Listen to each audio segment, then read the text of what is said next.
What's up guys, Kyle here again, and today is FAQ'n Friday. So of course, we are gonna answer some of your guys' questions, but first, before we do that, there are two things that I would like to tell you guys about. Number one, a lot of you guys have been asking me where to find a centralized list of everything that I have for sale as far as gear stuff goes, and since I don't use Reverb, I have finally decided to create a dedicated Instagram that has all of my gear for sale. I don't have everything posted yet, but I've been working on it piece by piece here, and there's gonna be a lot of stuff up there. But I'm basically just going to use it as a web page where I will be updating everything that I have for sale. Once I sell something, I will delete it off of the Instagram page. That way you guys know everything that is up on that Instagram page when you guys go there is currently for sale. And if you guys are interested in anything that I have for sale, you guys can just shoot me a message on there, as it'll be much easier for me to keep track of. The email thing was cool, but it's kind of hard for me to get back to people sometimes because my email app doesn't always update correctly. This way I can kind of keep a running track of everybody who is interested in gear, and I can keep track of all the people who ghost me, because there have been a lot of you guys who have tried to buy gear off me, said that they were ready, said that they had the money ready to go, and then I shoot them my PayPal address and then I never hear from them again. So now I'll be able to keep track of you. But yeah, guys, that Instagram handle is Belligerent Gear Sales. I will put a link down in the description of this video, and I will make sure to throw it on the screen of all my videos moving forward. That way you guys know exactly where to find everything I have for sale at the moment. So yeah, hope to see you guys over there. Number two, Fluff's content creation course for musicians is still available at the $150 price for a couple more days. So if you guys are interested in learning how to create quality YouTube content, whether it is for musical instruments and the stuff that Fluff does, similar stuff to what I do here, or if you just want to learn how to properly create YouTube videos for something that you have been into and have always wanted to start a YouTube channel on your own, but didn't really know where to start, didn't know what equipment you would need, didn't know whether to prioritize audio or video, it's all there. Everything is there in his course, and it is like taking a massive shortcut and skipping straight to high quality content and not really fumbling around with crappy looking and sounding videos. So again, that price is $150 if you guys are interested in checking that out, and that is only good for a couple more days because on Monday it will go up to the standard price of $250. So if you guys are interested in checking that out, again, I have an affiliate link. I'll throw it down in the description of this video, and fast track your YouTube content creation to being gooder faster. With all that stuff out of the way, let's go ahead and jump into your guys' questions. Mr. A asks, Kyle, when is the cab impulse response video coming out? I think it's one of the few topics that matter and there's little information on. Thank you for your question, man, and I am definitely going to try to tackle that one soon. I am at the point where over the last year I have been collecting cabinets, one, because I'm interested in cabinets, and collecting speakers because I'm interested in speakers and the differences that they make on the tone of whatever amp that you're playing through them. But number two, I have wanted to start creating my own impulse responses for you guys because you guys have been really interested in impulse responses created by me of my cabs that you guys see here on the channel. So now that I actually have a dedicated cabinet review series on the channel, something I started about a month and a half ago and you guys have been really receptive of, I really want to be able to release impulse responses of each of those cabs with the videos as they are released as well. That way, not only are you guys getting to see a demo, get to see a little teardown of the cabinet and the speakers and everything, but you guys will actually be able to purchase some cheap impulse responses from me of the cab and the video and see what it sounds like in your own setup. That's something I've been very interested in doing for a long time. It's something I at one point was supposed to kind of team up with a couple of other people in the content creation space to make, but really it just didn't work out where I had the time to do it on their time schedule, especially because I was going to be the one doing all the capturing of the cabs, which was by far the most time intensive part, and it just never really kind of worked into my schedule the way that I needed it to with,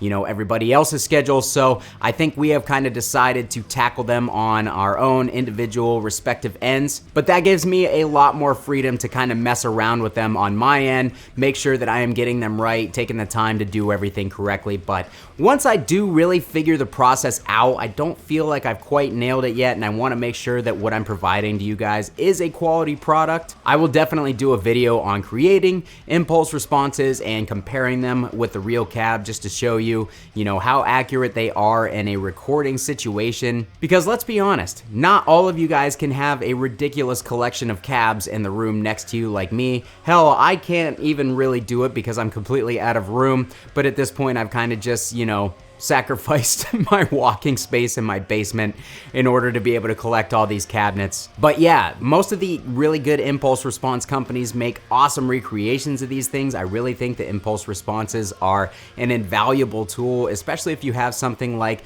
the 2 Notes captor that's sitting right behind me. If you have something like that, man, the possibilities are endless. There are so many different awesome impulse response packs on the market these days. And I think it would also be really cool if you guys have the tools for me to show you how to create impulse responses of your own cabinets, because that's something I was always interested in as well. So yeah, there will be a video coming on that once I really get it figured out, once I get the process nailed down, and once I am able to make my impulse responses available to you guys. So stay tuned for that. Amrod asks, what is your favorite 2 amps to run together? I just got 2 of the Joyo band amps to run together and they sound really good. Thank you for your question, man, and that's a fun question. It really depends on what I'm playing. It depends on what band I'm playing in, the style of music that I'm playing. So I will start off with my band Human Animal. My band Human Animal is kind of like a early 90s, like New York hardcore style band with some punk rock infusion.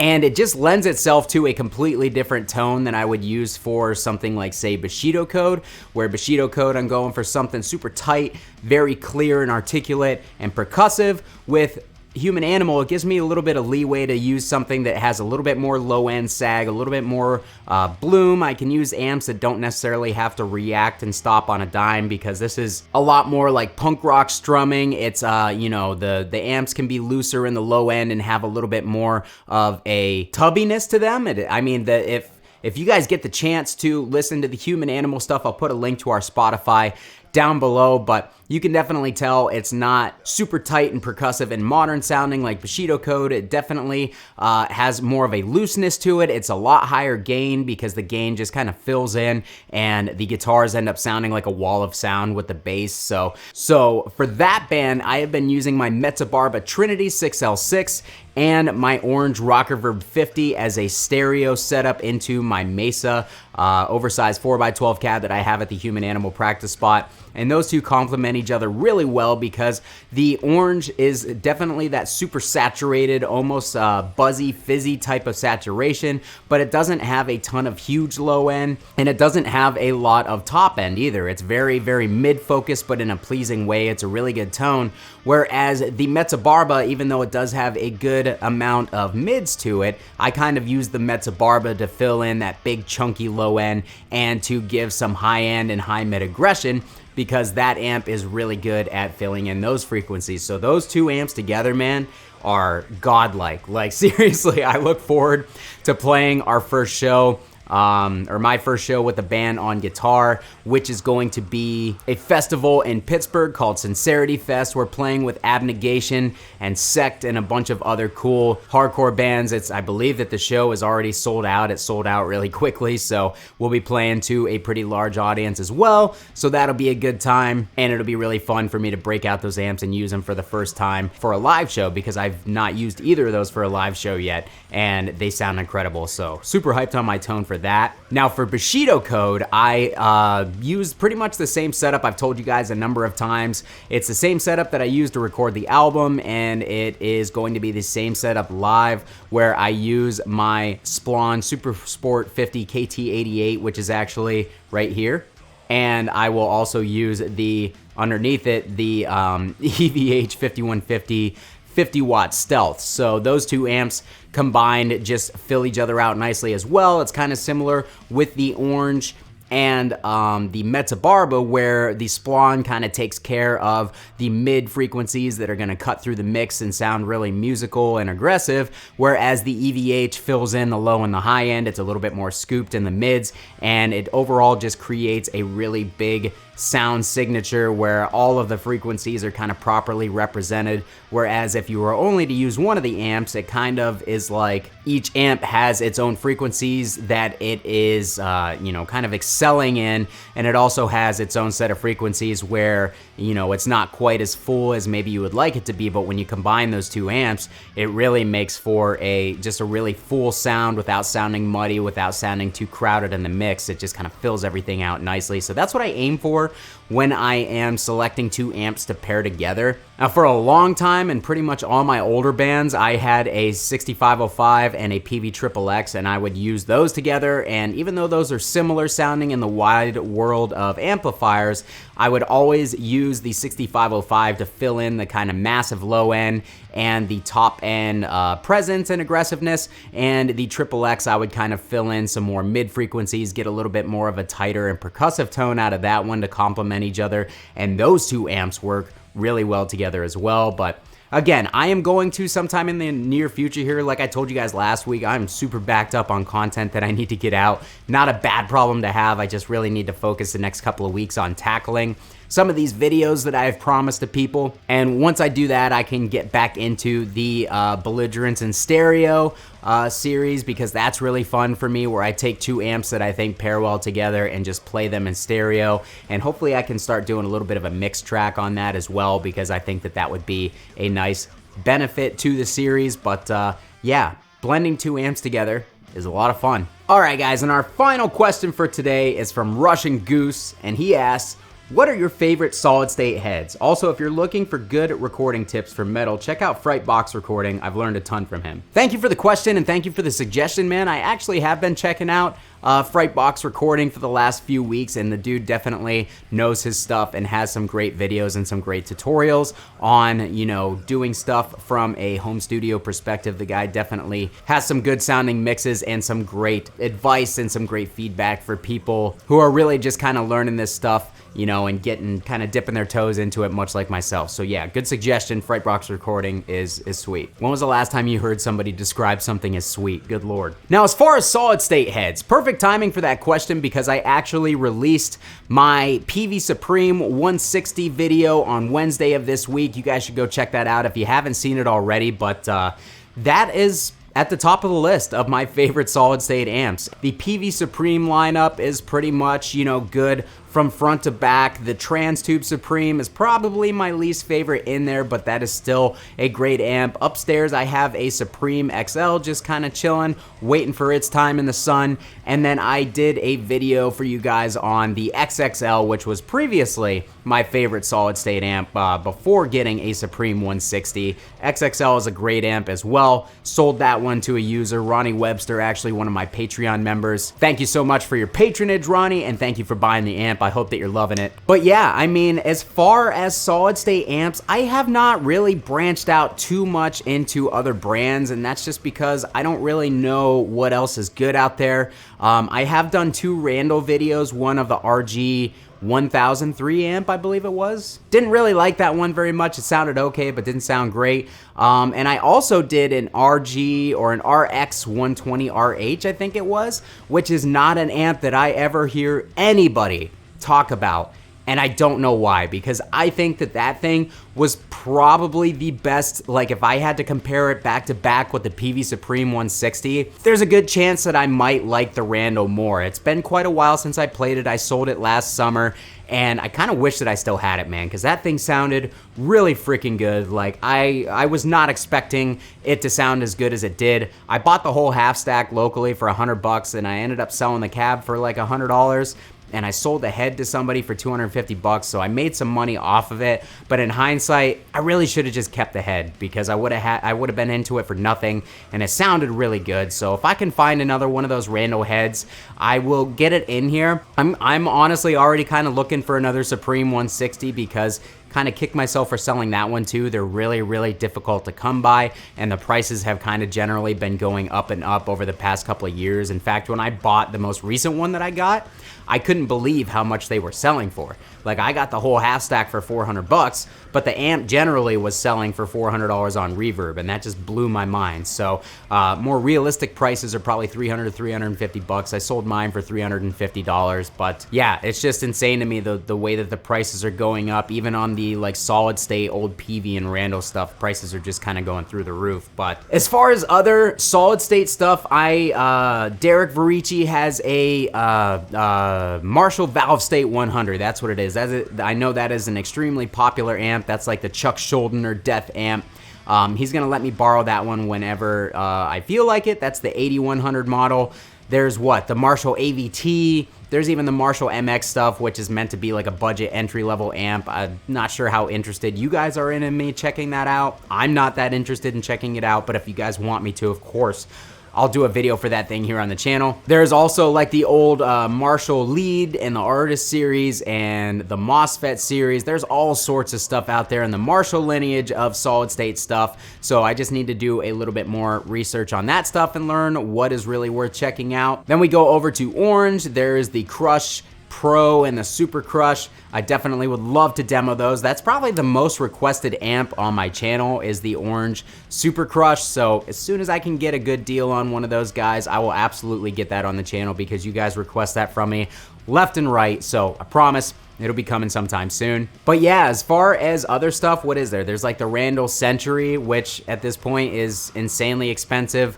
There's the Ampeg VH140C, the SS140, the VH150, and then you get into Crate. There's all sorts of Crate solid state amps. The GX130C, I believe, is like the VH140C kind of almost like knockoff amp. They're very, very similar. But as far as other stuff, you know, I don't really know. So leave it down in the comments, guys. What solid state amps would you like to see me get here on the channel soon, so I can, you know, start fumbling my way through those videos? I feel like I've been struggling in the amp review videos lately. It's weird, like having a hard time. Like, I think I just struggle with, you know, trying to get everything that everybody wants to see in those videos in one video, and like the video, I end up filming them for about 35 minutes straight and going in and cutting out anything that I don't think is relevant. I feel like I've been talking too much in those videos lately, so for the most part, you guys still seem to really be enjoying the amp demo videos. So again, leave your comments down below on that as well.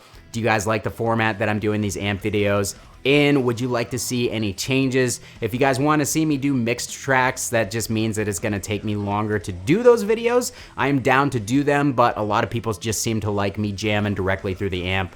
And maybe I can do a separate series. This is something I thought of, doing a separate series of in the mix videos for certain amplifiers, going back, revisiting certain amps, putting them in a mix and seeing what I think of them in a mix, versus, you know, my regular amp playthrough where I just kind of sit here with the SM57 and no post-processing and just go to town. So let me know what you guys want to see. I'm always down to do what I can to improve these videos for you guys. But I feel like I've been talking pretty much nonstop for 25 minutes. So we're going to go ahead. I'm going to cut the video here. Thank you guys for your questions. As always, for the next episode, leave me questions down below in the comments of this video, and I will reference them for the next FAQ'n Friday video. If you would like to support the channel and what it is I do here, in the description of this video are all my affiliate links, including the Fluff's Musician Content Creators Guide. Again, affiliate link for that down in the description. If you buy it, I do get a little kickback. So just being honest with you guys, if you want to help your boy out, help yourself out at the same time, pick that course up. Or you can also check out my Sweetwater affiliate link. As always, you guys click that link, get yourself something nice from Sweetwater.